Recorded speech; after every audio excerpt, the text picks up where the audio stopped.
আলহামদুলিল্লাহ। কোন দেশ থেকে আসলেন ভাই? আসলাম ওমান থেকে ভাইয়া। ওমান থেকে আসছেন।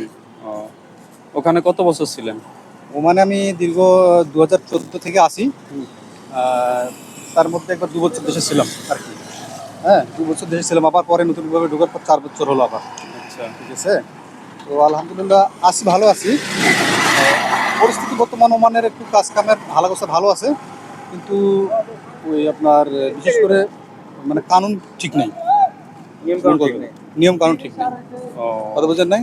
মিডল ইস্টের দেশগুলো যতটা শান্তিপ্রিয় দেশ, সেই হিসেবে তারা তাদের স্বার্থটাই ব্যবহার করে। আচ্ছা কথা আচ্ছা। বলছেন, তাদের স্বার্থটার জন্য তারা যে কিছু করে। আচ্ছা, আপনি যখন এখান থেকে গেছিলেন তখন কি আপনার ভিসায় কোনো জাল ভিসা বা না, এরকম কোনো প্রবলেম ছিল? এগুলো কোনো প্রবলেম ছিল না। ওখানে মানে এই ওমানে বাংলাদেশ ওমানের থেকে যারা যায় তারা কি?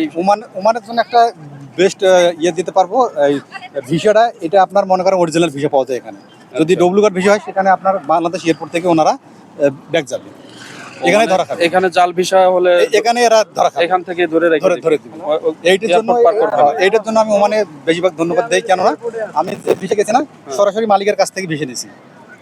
ঠিক আছে, তাহলে এখানে কোনো ফলস নাই। সে হয়তো আমার প্রতিবেশী ফ্রেন্ডরা যারা, তারা আমার হেল্প করছে, ঠিক আছে, কিন্তু ভিসার ক্ষেত্রে তারা কোনোভাবে 2 নম্বরই করতে পারে নাই, কেননা অরিজিনালি ওখানকার যে মালিক, তারা আমার সাথে সরাসরি কথাবার্তা বলেই মনে করেন ভিসা দিচ্ছি। আর তারা যদি ডব্লিউ কার্ড ভিসা যদি ব্যবহার করে, তারা কিন্তু বাংলাদেশ এয়ারপোর্টে ধরা খেয়ে যাবে। আচ্ছা আচ্ছা। যার ফলে এখন হ্যাঁ, কিছু মানুষ অবৈধ হয়ে যায়। এটার একটা সিস্টেমটা কিভাবে, যেমন গত কয়েক বছর আগে ট্যুরিস্ট ভিসা চালু ছিল ওমানের।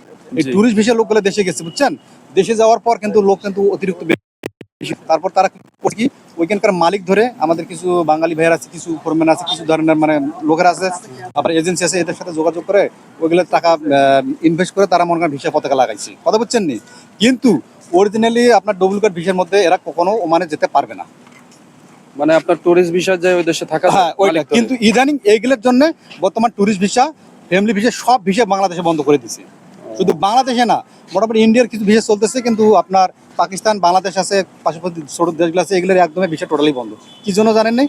এই ট্যুরিস্ট ভিসা যাওয়ার পরে লোক গেলে মনে করেন অতিরিক্ত ভিসা হয়ে গেছিল, এই মানে পতাকা লাগাইছে।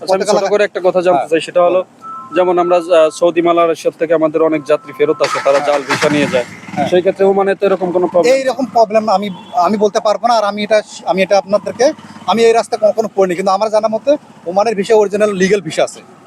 ঠিক আছে, মানে ওইখানে জাল ভিসার কোনো জাল ভিসা নাই। কিন্তু হ্যাঁ, আপনি যখন মানুষ অবৈধ হয়ে যায়, দুইটা ক্ষেত্রে, কিছু ক্ষেত্রে দেখা গেল হয়তো দীর্ঘদিন মালিকের সাথে আছে, কোনো সমস্যার জন্য তারা অবৈধ হয়ে গেছে, এইটা একটা আমাদের ব্যাড রিপোর্ট বাংলাদেশের জন্য। আর যারা টুরিস্ট ভিসা গিয়েছে, টুরিস্ট ভিসা তাদের 90 দিনের মধ্যে মনে করেন তাদেরকে আবার ব্যাক আসতে হবে। সেক্ষেত্রে তারা করছে কি, ওই 90 দিনের মধ্যে তারা নতুন মালিক ধরে বাংলাদেশে 3-4-5 লাখ টাকা খরচ করার পর তারা মনে করেন ওখানকার প্রসেস, ভিসা প্রসিডিউর করার পর তারা ওখানে মনে করেন আপনার 2 বছরের জন্য হয়ে গেছে রেডি। বুঝছেন ভাই? আচ্ছা, আপনার নতুন যারা যাবে তাদের জন্য কোনো নতুন ভাই, আমি বলি নতুন যারা যাবে বিদেশ সম্বন্ধে, ওমানে, ঠিক আছে, ওমানে যদি সে নতুনভাবে যদি যায়, আমার জানা মতে ওমানে না যাওয়াই উত্তম। কেননা ভাই, কাম আছে ঠিক আছে, কিন্তু এই যে 4-5 লক্ষ টাকা খরচ করে যারা ওমানে যাবে, এটা আমি জানি, আমার জানা মতে দেশে তারা বিজনেস করে শান্তি থাকতে পারবে। যাক ভাই, আপনাকে এটা আমি একেবারে গ্রান্ট দিতে পারবো। বুঝছেন? প্রিয় দর্শক, এই ভাইয়ের সাক্ষাৎকার নিলাম, আপনারা দেখলেন, তো ভালো থাকবেন সবাই, আল্লাহ হাফেজ। ওকে।